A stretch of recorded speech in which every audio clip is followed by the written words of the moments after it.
ಆಂಧ್ರದಲ್ಲಿ ಪರಿಹಾರ ಕೊಡಿ ಸ್ವಾಮಿ ಅಂತ ಕೇಳಿದ್ರೆ ಕೆಪಿಟಿಸಿಎಲ್ ರೈತರನ್ನ ಹೈಟೆನ್ಷನ್ ವಿದ್ಯುತ್ ಲೈನ್ಗೆ ನೇತಾಡಿಸಿರುವ ಪ್ರಕರಣ ಬೆಳಕಿಗೆ ಬಂದಿದೆ. ಅನಂತಪುರಂ ಜಿಲ್ಲೆ ಮಡಕಶಿರಾ ಮಂಡಲಂ ಮೇಳವಾಯಿಯಲ್ಲಿ ಈ ಘಟನೆ ನಡೆದಿದೆ. ರೈತನ ಜಮೀನಲ್ಲಿ 220 ಕೆವಿ ಸಾಮರ್ಥ್ಯದ ವಿದ್ಯುತ್ ಲೈನ್ ಹಾದು ಹೋಗ್ತಾ ಇದ್ದು ಪರಿಹಾರ ನೀಡದೆ ಕಾಮಗಾರಿ ಕೈಗೊಂಡಿದ್ದಕ್ಕೆ ರೈತ ಸುಬಾನ್ ಸಾಬ್ ಹಾಗೂ ಆತನ ಮಗ ನಬೀರ್ ರಸೂಲ್ ವಿದ್ಯುತ್ ತಂತಿಗಳನ್ನ ಹಿಡಿದು ಅಡ್ಡಿಪಡಿಸಿದ ಘಟನೆ ನಡೆದಿದೆ. ಈ ವೇಳೆ ಜೆಸಿಬಿಗಳ ಮೂಲಕ ವೈರ್ಗಳನ್ನ ಅಳೆದಿದ್ದರಿಂದ ಅಪ್ಪ ಮಗ 30 ಅಡಿ ಮೇಲ್ ಹೋಗಿದ್ದಾರೆ. ಅಲ್ಲಿಂದ ಕೆಳಗಿಳಿಸುವಂತೆ ಅಂಗಲಾಚಿದ್ರೂ ಕೂಡ ಕೇಳದೆ ಕಾಮಗಾರಿ ಮುಂದುವರೆಸಿದ್ದಾರೆ. ವೈರ್ಗಳನ್ನ ಹಿಡಿದುಕೊಂಡಿದ್ದ ಮಗ ನಬೀರ್ ರಸೂಲ್ ಕೆಳಗೆ ಬಿದ್ದಿದ್ದರಿಂದ ಸೊಂಟಕ್ಕೆ ಪೆಟ್ಟಾಗಿದೆ.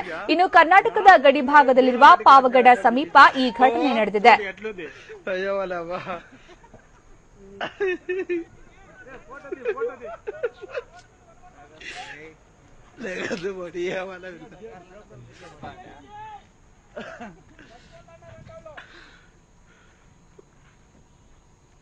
శక్తి చూడను ఎంత శక్తి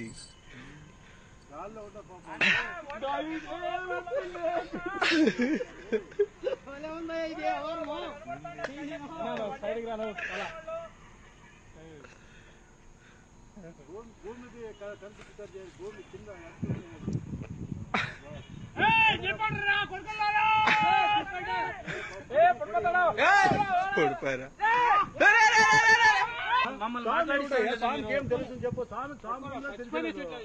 మామూలు ఆయనకేం తెలుసు.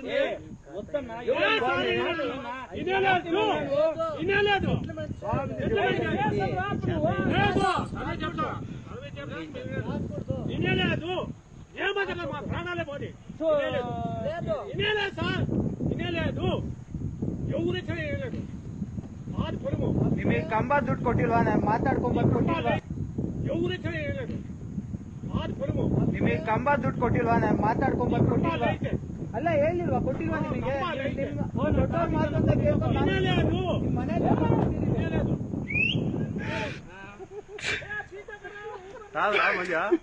నా భూమిని జయరామ్ రెడ్డికి రాసినట్ట మీకు ఇష్టమా? ఓ చూడు ఎట్లుంది. అయ్యో వాళ్ళవా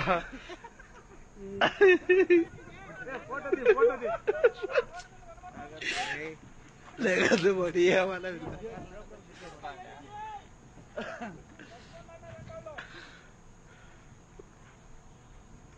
శక్తి చూడను ఎంత శక్తి.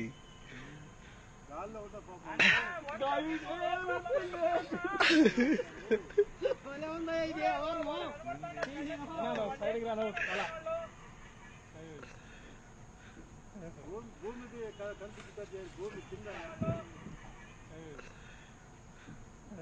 భూమికి కనిపిస్తుంది. భూమి కింద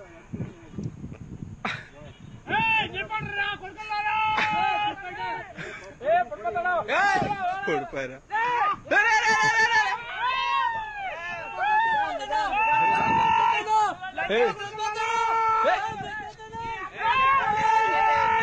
కాళ్ళకి వెళ్ళిపోతా. స్వామికేం తెలుసు చెప్పు. స్వామి మామూలు ఆయనకేం తెలుసు. ఇనేలేదు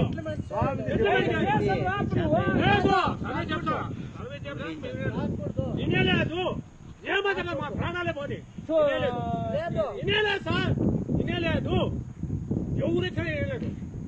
మాది పొరుగు ನಿಮಗೆ ಕಂಬ ದುಡ್ಡು ಕೊಟ್ಟಿಲ್ವಾ? ನಾನು ಮಾತಾಡ್ಕೊಂಬಂದು ಕೊಟ್ಟಿಲ್ವಾ? ಅಲ್ಲ ಹೇಳಿಲ್ವಾ? ಕೊಟ್ಟಿಲ್ವಾ ನಿಮಗೆ? ಇದು ಆಂಧ್ರದಲ್ಲಿ ಪರಿಹಾರ ಕೊಡಿ ಅಂತ ಕೇಳಿದ್ರೆ ಕೆಪಿಟಿಸಿಎಲ್ ರೈತರನ್ನ ಯಾವ ರೀತಿ ಹೀನಾಯವಾಗಿ ನಡೆಸಿಕೊಂಡಿದೆ ಅನ್ನುವಂತಹ ದೃಶ್ಯ ಇದು. ವಿದ್ಯುತ್ ಲೈನ್ಗೆ ನೇತಾಡಿಸಿರುವಂತಹ ಅಮಾನವೀಯ ಪ್ರಕರಣ ಬೆಳಕಿಗೆ ಬಂದಿರೋದು. ಅನಂತಪುರಂ ಜಿಲ್ಲೆಯ ಮಡಕಶಿರಾ ಮಂಡಲಂ ಮೇಳವಾಯಿಯಲ್ಲಿ ಈ ಘಟನೆ ನಡೆದಿದೆ. ಈ ಬಗ್ಗೆ ಹೆಚ್ಚಿನ ಮಾಹಿತಿ ನೀಡ್ತಾರೆ ನಮ್ಮ ಪ್ರತಿನಿಧಿ ರೆಹಮತ್ ಕಂಚುಗಾರ್. ರೆಹಮತ್, ಯಾಕೆ ಈ ಇಬ್ರು ಜನಕ್ಕೆ ಈ ರೀತಿಯ ಒಂದು ಶಿಕ್ಷೆಯನ್ನ ಕೊಡ್ತಾ ಇದ್ದಾರೆ? ಮತ್ತೆ ಅಲ್ಲಿರೋರೆಲ್ಲ ವಿಡಿಯೋ ಮಾಡಿಕೊಳ್ತಾ ಇದ್ದಾರೆ ಅಷ್ಟು ಬಿಟ್ಟರೆ ಅವ್ರನ್ನ ರಕ್ಷಿಸುವಂತಹ ಪ್ರಯತ್ನಕ್ಕೆ ಯಾರು ಕೂಡ ಹೋಗ್ತಾ ಇಲ್ಲ. ಏನಿದು ಬ್ಲಾಕ್ ಮೇಲ್ ಕೆಪಿಟಿಸಿಎಲ್ ಇಂದ? ಸುಕನ್ಯಾ, ಇದು ಆಕ್ಚುಲಿ 220 ಕೆವಿ ಮಧುಗಿರಿಯಿಂದ ಪಾವಗಡಕ್ಕೆ ಹೈಟೆನ್ಷನ್ ವೈರ್ ಅಳವಡಿಸುವಂತ ಕಾರ್ಯ ಕೆಪಿಟಿಸಿಎಲ್ ಇಂದ ನಡೀತಾ ಇದೆ. ಈ ಮಧ್ಯೆ ಕರ್ನಾಟಕದ ಗಡಿಗೆ ಹೊಂದಿಕೊಂಡಿರುವಂತಹ ಈ ಮಡಕಶಿರಾ ಮಂಡಲಂನ ಮೇಳವಾಯಿ ಅನ್ನುವಂತಹ ಗ್ರಾಮಕ್ಕೆ ಸಂಬಂಧಿರುವಂತಹ ರೈತರಿವರು ಇಬ್ರು ಸುಬಾನ್ ಸಾಬ್ ಮತ್ತೆ ಅವರ ಮಗ ನಬೀರ್ ರಸೂಲ್ ಅಂತೇಳಿ ಎಲ್ಲರಿಗೂ ಅವರ ಜಮೀನಿನ ಪಕ್ಕದಲ್ಲಿರುವಂತಹವರಿಗೆ ಜಾಸ್ತಿ ಪರಿಹಾರ ಧನ ಕೊಟ್ಟಿರ್ತಾರೆ. ಆದ್ರೆ ಇವರಿಗೆ ಮಾತ್ರ ಕಡಿಮೆ ಪರಿಹಾರ ಧನ ಕೊಟ್ಟಿರ್ತಾರೆ. ಕೇವಲ 90,000 ರೂಪಾಯಿ ಮಾತ್ರ ಇವರಿಗೆ ಪರಿಹಾರ ರೂಪದಲ್ಲಿ ಹಣವನ್ನ ವಿತರಣೆ ಮಾಡಿರ್ತಾರೆ. ಈ ಜಾಸ್ತಿ ಹಣವನ್ನ ನಮಗೆ ಕೊಡ್ಬೇಕು, ಬೇರೆಯವರಂತೆ ಕೂಡ ನಮ್ಮನ್ನ ಪರಿಗಣಿಸಿ ಅಂತ ಹೇಳಿ ತಂದೆ ಮಗ ಇಬ್ರು ಕೂಡ ಸಾಕಷ್ಟು ಬಾರಿ ಕೆಪಿಟಿಸಿಎಲ್ಗೆ ಆ ಪರಿಹಾರದ ಮೊತ್ತ ಹೆಚ್ಚಳಕ್ಕೆ ಸಂಬಂಧಪಟ್ಟಂತೆ ಸಾಕಷ್ಟು ಬಾರಿ ಮನವಿ ಕೂಡ ಮಾಡಿರ್ತಾರೆ. ಆದ್ರೂ ಕೂಡ ಕೆಪಿಟಿಸಿಎಲ್ ಅಧಿಕಾರಿಗಳು ಇವರ ಮನವಿಗೆ ಸ್ಪಂದಿಸೋದಿಲ್ಲ, ಕೇರ್ ಮಾಡೋದಿಲ್ಲ. ಹೀಗಾಗಿ ಇವು ಕೇರ್ ಮಾಡದೇನೆ ಇವರ ಜಮೀನಿನ ಮೂಲಕ ಹಾದು ಹೋಗುವಂತ ಹೈಟೆನ್ಷನ್ ವೈರ್ ನ ಕಾಮಗಾರಿಯನ್ನ ಮುಂದುವರಿಸಿರ್ತಾರೆ. ಸೊ ಅದನ್ನ ಮುಂದುವರಿಸಿದ್ದಾರೆ ಕಾಮಗಾರಿ ಅನ್ನುವಂತಹ ಮಾತನ್ನ, ಅದು ಆ ಕಾಮಗಾರಿ ನಡೀತಾ ಇದೆ ಅನ್ನುವಂತಹ ವಿಷಯ ಗೊತ್ತಾಗಿ ತಂದೆ ಮತ್ತೆ ಮಗ ಇಬ್ರು ಕೂಡ ಕಾಮಗಾರಿಯನ್ನ ತಡೆಯೋ ಸಲುವಾಗಿ ಆ ಜಮೀನಿಗೆ ಬರ್ತಾರೆ. ಬಂದು ಆ ವೈರ್ಗೆ ನೇತಾಡೋ ಮೂಲಕ, ನೀವು ನಮ್ಮ ಜಮೀನಿನ ಮೂಲಕ ಯಾವುದೇ ರೀತಿಯಲ್ಲೂ ಕೂಡ ಇದನ್ನ ವೈರ್ ಹಾಕೋ ಹಾಗಿಲ್ಲ ಅಂತೇಳಿ ಪ್ರತಿಭಟನಾ ಪೂರ್ವಕವಾಗಿ ಈ ರೀತಿಯ ಒಂದು ಒತ್ತಾಯ ಅವ್ರ ಮೇಲೆ ಒತ್ತಡ ಹಾಕ್ಬೇಕು ಅಂತೇಳಿ ಹೀಗೆ ವೈರ್ಗೆ ನೇತಾಡೋ ಮೂಲಕ ಏನಂತಂದ್ರೆ ಅವರ ಮೇಲೆ ತಮ್ಮ ಪ್ರತಿಭಟನೆಯನ್ನ ವ್ಯಕ್ತಪಡಿಸ್ತಾರೆ. ಆದ್ರೆ ಅದು ವಿಕೋಪಕ್ಕೆ ಹೋಗ್ತಾ ಇದೆ. ಮತ್ತೆ ಇವರನ್ನ ಇಳಿಸಿ ಅವರಿಗೆ ಸಮಜಾಯಿಸಿ ಮಾಡುವಂತದ್ದಾಗ್ಲಿ ಅಥವಾ ಈ ಒಂದು ಪರಿಹಾರಕ್ಕೆ ಸಂಬಂಧಪಟ್ಟಂತೆ ಅವರನ್ನ ಮನವೊಲಿಸುವಂತಹ ಒಂದು ಪ್ರಕ್ರಿಯೆ ಆಗ್ಲಿ ಅಥವಾ ಅದನ್ನ ಹೆಚ್ಚಳ ಮಾಡಿ ಕೊಡುವಂತದ್ದಾಗ್ಲಿ ಕೆಪಿಟಿಸಿಎಲ್ ಅಧಿಕಾರಿಗಳು ಮಾಡೋದಿಲ್ಲ. ಅದರ ಬದಲಾಗಿ ಏನಂತಂದ್ರೆ, ನೀವು ಮಾಡಿದ್ದನ್ನ ಮಾಡಿ ನಮ್ಮ ಕೆಲಸವನ್ನ ನಾವು ಮಾಡೇ ಮಾಡ್ತೀವಿ ಅನ್ನೋ ರೀತಿಯಲ್ಲಿ ಏನಂತಂದ್ರೆ ಕೆಪಿಟಿಸಿಎಲ್ ಅಧಿಕಾರಿಗಳು ವರ್ತಿಸ್ತಾರೆ.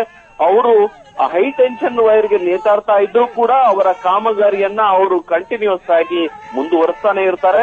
ತಂದೆ 10 ಫೀಟ್ ಎತ್ತರಕ್ಕೆ ಹೋಗ್ತಾ ಇದ್ದಂತೆ ಸುಭಾನ್ ಸಾಬ್ ತನ್ನ ಭಾರ ತಡ್ಕೊಳ್ಳಾರ್ದೇ, ವಯಸ್ಸಾಗಿರುವಂತಹ ವಯೋವೃದ್ಧ ಅವರು, ಹೀಗಾಗಿ ಭಾರ ತಡ್ಕೊಳ್ಳಾರ್ದೆ ಕೆಳಗಡೆ ಬೀಳ್ತಾರೆ. ಅವ್ರಿಗೂ ಕೂಡ ಸಣ್ಣ ಪುಟ್ಟ ಗಾಯಗಳಾಗ್ತದೆ. ಆ ಮಗ ತನ್ನ ಸಿಟ್ಟನ್ನ ಪಟ್ಟನ್ನ ಬಿಡೋದಿಲ್ಲ. ಆತ 30 ಫೀಟ್ ಹೋಗುವವರೆಗೂ, ಅಂದ್ರೆ ಆ 30 ಫೀಟ್ ಎತ್ತರದಲ್ಲಿ ಆ ಒಂದು ವೈರ್ ಅಳವಡಿಸ್ತಾ ಇರ್ತಾರೆ. ಅಷ್ಟರ ಎತ್ತರಕ್ಕೂ ಕೂಡ ಏನಂತಂದ್ರೆ ಮಗ ನಬಿ ರಸೂಲ್ ಆ ತಂತಿ ಜೊತೆಗೆ ತಾನು ಕೂಡ ನೇತಾಡ್ತಾನೆ ಇರ್ತಾನೆ. ಕೊನೆ ಕ್ಷಣದಲ್ಲಿ, ಅಂದ್ರೆ ಸುಮಾರು ಒಂದು 15 ನಿಮಿಷಗಳ ಕಾಲ ತಂತಿಯಲ್ಲಿ ನೇತಾಡ್ತಾ ತನ್ನ ಭಾರ ತಡೆಯೋಕಾಗದೆ, ನಾನು ಬೀಳ್ತಾ ಇದ್ದೀನಿ ಕೆಳಗಡೆ, ನನ್ನನ್ನ ರಕ್ಷಣೆ ಮಾಡಿ, ಯಾರಾದ್ರೂ ಬಂದು ನನಗೆ ಕಾಪಾಡಿ, ನನ್ನನ್ನ ಹಿಡ್ಕೊಳ್ಳಿ, ನಾನು ಮೇಲಿಂದ ಬಿಡ್ತಾ ಇದ್ದೀನಿ ತಂತಿಯನ್ನ ಅಂತೇಳಿ ಆತ ಮೇಲೆ ಎಷ್ಟೇ ಚೀರಾಡ್ತಾ ಇದ್ರು, ಕೂಗಾಡ್ತಾ ಇದ್ರು ಕೂಡ ಅಲ್ಲಿ ನಿಂತಿರೋರು ಆತರ ವಿಡಿಯೋ ಮಾಡೋದ್ರಲ್ಲಿ ನಿರತರಾಗಿರ್ತಾರೆ, ಬಿಜಿ ಆಗಿರ್ತಾರೆ ಅನ್ನೋದು ಬಿಟ್ರೆ, ಅಲ್ಲಿ ಅಧಿಕಾರಿಗಳು ನೋಡಿ ಕುಹೂಕ ನಗ್ತಾ ಇರ್ತಾರೆ. ನೋಡಿ ಈ ತಂದೆ ಮಗ ಇಬ್ರು ಯಾವ ರೀತಿ ನೇತಾಡ್ತಾ ಇದ್ದಾರೆ ಅಂತೇಳಿ ನಗ್ತಾ ಇರ್ತಾರೆ, ಅವ್ರ ಮೇಲೆ ಹಾಸ್ಯವನ್ನ ಮಾಡ್ತಾ ಇರ್ತಾರೆ ಬಿಟ್ರೆ ಅವರ ರಕ್ಷಣೆಗೆ ಮುಂದಾಗೋದಿಲ್ಲ. 30 ಫೀಟ್ ಎತ್ತರಕ್ಕೆ ಹೋದ ನಂತರ ಮಗ ನಬಿ ರಸೂಲ್ ಅಲ್ಲಿಂದ ಕೈ ಬಿಟ್ಟು ಜಾರಿ ಕೆಳಗಡೆ ಬಿದ್ದ ನಂತರ ಆತನ ಸೊಂಟಕ್ಕೆ ಪೆಟ್ಟಾಗುತ್ತೆ. ಮಡಕ್ಶಿರಾ ಸರ್ಕಾರಿ ಆಸ್ಪತ್ರೆಗೆ ಆತನನ್ನ ದಾಖಲು ಮಾಡ್ತಾರೆ. ಮಾಡಿ ಪ್ರಥಮ ಚಿಕಿತ್ಸೆ ಕೊಟ್ಟ ನಂತರ ಅಲ್ಲಿಂದ ಹಿಂದೂಪುರಿಗೆ ಹೋಗ್ತಾನೆ. ಹಿಂದೂಪುರಲ್ಲಿ ಕೂಡ ಚಿಕಿತ್ಸೆಯನ್ನ ಪಡಿತಾನೆ. ಈಗಷ್ಟೇ ಆತನನ್ನ ಡಿಸ್ಚಾರ್ಜ್ ಮಾಡಲಾಗಿದೆ ಅನ್ನುವಂತಹ ಒಂದು ಮಾಹಿತಿ ಸಿಗ್ತಾ ಇದೆ. ಆದ್ರೆ ಕೆಪಿಟಿಸಿಎಲ್ ಅಧಿಕಾರಿಗಳ ಈ ರೈತ ವಿರೋಧಿ ಧೋರಣೆ ನಿಜವಾಗ್ಲೂ ಕೃಷಿಕರ ಮೇಲೆ ಅವರು ತೋರುವಂತಹ ಆಕ್ರೋಶ ಆಗಿರ್ಬೋದು ಅಥವಾ ಅವರನ್ನ ಕೀಳಾಗಿ ಕಾಣುವಂತಹ ಮನೋಭಾವನೆ ಯಾವ ರೀತಿ ಇದೆ ಅನ್ನೋದು ಈ ಒಂದು ಪ್ರಕರಣ ಮೂಲಕ ಗೊತ್ತಾಗುತ್ತೆ. ಕರ್ನಾಟಕ ವಿದ್ಯುತ್ ಇಲಾಖೆ ಅಧಿಕಾರಿಗಳ ಈ ಒಂದು ಅಮಾನುಷ ಅಂತಾನೆ ಹೇಳ್ಬೋದು. ಯಾಕಂತಂದ್ರೆ ರೈತರಿಗೆ ಮನವೊಲಿಸುವುದಾಗಿರ್ಬೋದು ಅಥವಾ ಅವರಿಗೆ ಅವರ ಸಮಸ್ಯೆ ಬಗೆಹರಿಸುವ ಸಲುವಾಗಿ ಅವರನ್ನ ಕರೆದು ಆಫೀಸಲ್ಲಿ ಕೂರಿಸಿ ಅವ್ರ ಜೊತೆ ಮಾತುಕತೆ ಆದ್ರೂ ನಡೆಸಬಹುದಿತ್ತು. 90,000 ರೂಪಾಯಿ ಮಾತ್ರ ಇವರಿಗೆ ಇಲ್ಲಿವರೆಗೂ ಕೊಟ್ಟಿರ್ತಾರೆ.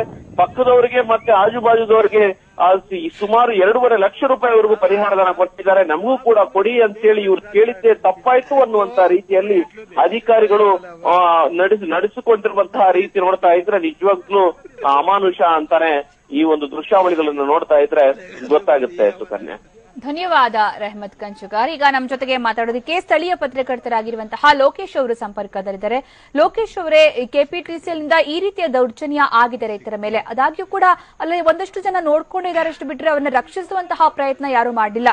ಇನ್ನೊಂದು ಅಂಶ ಗಮನಿಸಬೇಕಲ್ಲಿ, ವೃದ್ಧರೊಬ್ರು ಕೂಡ ಈ ರೀತಿ ನೇತಾಡ್ತಾ ಇರುವಂತಹ ವಿಚಾರ. ಯಾಕೆ ಇಂತಹ ಒಂದು ಘಟನೆ ನಡೆಯೋದಕ್ಕೆ ಏನಲ್ಲಿ ಪ್ರಮುಖ ಕಾರಣ ಆಯ್ತು ಅಂತ ಅನ್ಸುತ್ತೆ? ಮೇಡಮ್, ನಿನ್ನೆ ಸಂಜೆ 4 ಗಂಟೆ ಹೊತ್ತು ಟೈಮಲ್ಲಿ ಇವರು ಕರ್ನಾಟಕ ವಿದ್ಯುತ್ ಕಾಂಟ್ರಾಕ್ಟರ್ ಅವರು ಪ್ರವೀಣ್ ಅವರು ಲೈನ್ ಇಂದು ಪಾಗೋಡದಿಂದ ಮರಿಗೇರಿಗೆ ಲೈನ್ ಹಾಕ್ತಿರ್ತಾರೆ. ಇಲ್ಲಿ ಮೆಳವಾಯ ಅಂತ ವಿಲೇಜ್ ಇದೆ, ಆ ವಿಲೇಜ್ ಹತ್ರ ಈ ಘಟನೆ ನಿನ್ನೆ ಸಾಯಂಕಾಲ ನಡೆಯಿತು. ಅಲ್ಲಿ ಕುರಿಕಾಯಿ ಅವರು ಇದು ವಿಜುವಲ್ ಅವರು ನಿನ್ನ ಸಾಯಂಕಾಲ ಮೊಬೈಲ್ ಅಲ್ಲಿ ತಗೊಂಡ್ರು. ಅದು ಇವತ್ತು ಬೆಳಿಗ್ಗೆ ಸೋಷಿಯಲ್ ಮೀಡಿಯಾದಲ್ಲಿ ಹಲ್ಚಲ್ ಮಾಡಿದ್ದು. ಅದು ಇದು ಏನಾದ್ರೂ ಇದು ದಾರುಣ ಇಂತ ಕೆಲಸ ಮಾಡಬಾರದು, ಇದಕ್ಕೆ ಪರಿಹಾರ ಕೊಡ್ಬೇಕು ಅಂತ ಅವರು ಕೇಳಿ ಹೋದ್ರೆ ಅದು ಇದ್ದು ಹೈಟೆನ್ಷನ್ ವೈರ್ ಇಟ್ಕೊಂಡ ಅದು ಹಂಗೆ ಜೆಸಿಬಿದಲ್ಲಿ ಟ್ರಾಕ್ಟರ್ದಲ್ಲಿ ಮೇಲೆ ಎತ್ಬಿಟ್ಟಿದ್ದಾರೆ. ಇದ್ರ ಬಗ್ಗೆ ಈಗ ಅಲ್ಲಿ ಸ್ವಲ್ಪ ಉದ್ರಿಕ್ತ ಪರಿಸ್ಥಿತಿ ನಡೀತಾ ಇದೆ. ಇದು ಇವತ್ತು ಭಾನುವಾರ ರಜೆ ಅಂತ ಕೆಲಸ ಅಲ್ಲಿ ನಿಂತಿದ್ದಾರೆ, ನಾಳೆ ಶುರು ಮಾಡ್ತಾರೆ.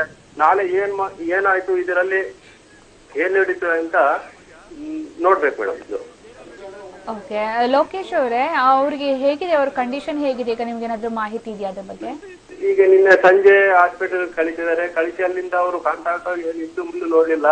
ಅದು ಒಂದು ಇದು ಅನಿಮಲ್ ಟ್ರೀಟ್ಮೆಂಟ್ ಮೇಡಮ್, ಅದು ಪಶು ತರ ಹಂಗೆ ಅವರು ಪ್ರವರ್ತಿಸಿದ್ರು. ಅಲ್ಲಿ ಅವ್ರಿಗೆ ಟ್ರೀಟ್ಮೆಂಟ್ ಏನು ಕೊಡಿಸಲಿಲ್ಲ, ಅಲ್ಲಿ ಹಾಸ್ಪಿಟಲ್ ಬಿಸಾಕಿ.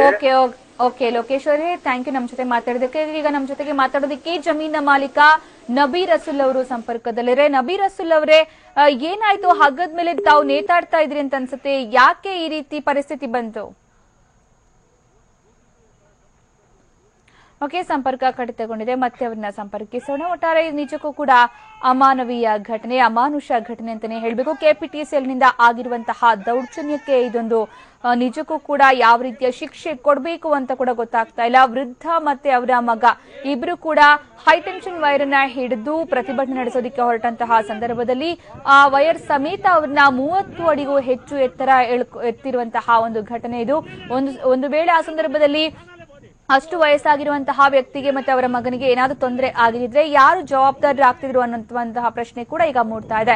ಈ ವಿಡಿಯೋ ಈಗ ಸಾಕಷ್ಟು ವೈರಲ್ ಆಗಿದೆ ಸಾಮಾಜಿಕ ಜಾಲತಾಣದಲ್ಲಿ. ಇದು ಅಪ್ಲೋಡ್ ಆಗ್ತಾ ಇದ್ದಂತೆ ಸಾಕಷ್ಟು ಟೀಕೆ ಮತ್ತೆ ವಿರೋಧ ಕೂಡ ವ್ಯಕ್ತ ಆಗಿದೆ. ಕೆಪಿಟಿಸಿಎಲ್ ನ ಈ ರೈತ ವಿರೋಧಿ ನೀತಿ ಜನರ ಆಕ್ರೋಶಕ್ಕೆ ಕಾರಣವಾಗಿದೆ. ಬಡ ಜನರನ್ನ ಅವರ ಒಂದು ಬೇಡಿಕೆಯನ್ನ ಈಡೇರಿಸುವಂತಹ ಸಂದರ್ಭದಲ್ಲಿ ಈಡೇರಿಸೋದಕ್ಕೆ ಸಾಧ್ಯ ಆಗದೇ ಇದ್ದಕ್ಕೆ ಈ ರೀತಿಯ ಪನಿಷ್ಮೆಂಟ್ ಅನ್ನ ಯಾಕೆ ಕೊಡಬೇಕಿತ್ತು ಅನ್ನುವಂತಹ ವಿಚಾರ, ಪರಿಹಾರವನ್ನ ಕೊಡದೆ ಹೈಟೆನ್ಷನ್ ವೈರ್ ಅನ್ನ ಅಳವಡಿಸಿರುವಂತಹ ವಿಚಾರಕ್ಕೆ ಸಂಬಂಧಪಟ್ಟಂತೆ ಪ್ರಶ್ನೆ ಮಾಡೋದಕ್ಕೆ ಹೋಗಿದ್ದೆ ತಪ್ಪಾ ಅನ್ನುವಂತಹ ಪರಿಸ್ಥಿತಿ ಕೂಡ ಈಗ ಎದುರಾಗಿದೆ. ಇನ್ನು ಈ ಸಂದರ್ಭ ಕೆಳಗಡೆ ಬಿದ್ದಂತಹ ಮಗ ನಬೀರ್ ರಸೂಲ್ ಅವರಿಗೆ ಸೊಂಟಕ್ಕೆ ಗಾಯವಾಗಿದೆ ಅನ್ನುವಂತಹ ಮಾಹಿತಿ ಲಭ್ಯವಾಗಿದೆ. ಇನ್ನು 30 ಅಡಿಗೂ ಹೆಚ್ಚಿನ ಎತ್ತರಕ್ಕೆ ಅವ್ರನ್ನ ಎಳೆದಿರೋದು. ಆ ಸಂದರ್ಭದಲ್ಲಿ 30 ಅಡಿಯಿಂದ ಕೆಳಗಡೆ ಬಿದ್ದಂತಹ ನಬೀರ್ ರಸೂಲ್ ಅವರಿಗೆ ಸೊಂಟಕ್ಕೆ ಏಟು ಬಿದ್ದಿದೆ. ಇನ್ನು ಅವರ ತಂದೆ ವೃದ್ಧರ ಅವರಿಗೆ 10 ಅಡಿ ಆಳದಿಂದ ಅವರು ಕೆಳಗಡೆ ಬೀಳ್ತಾರೆ, ಅವ್ರಿಗೂ ಕೂಡ ಏಟಾಗಿದೆ ಅಂತ ಮಾಹಿತಿ ಇದೆ. ಅವ್ರನ್ನ ಈಗ ಆಸ್ಪತ್ರೆಗೆ ದಾಖಲಿಸಿ ಚಿಕಿತ್ಸೆ ಕೊಡಿಸಲಾಗ್ತಾ ಇದೆ.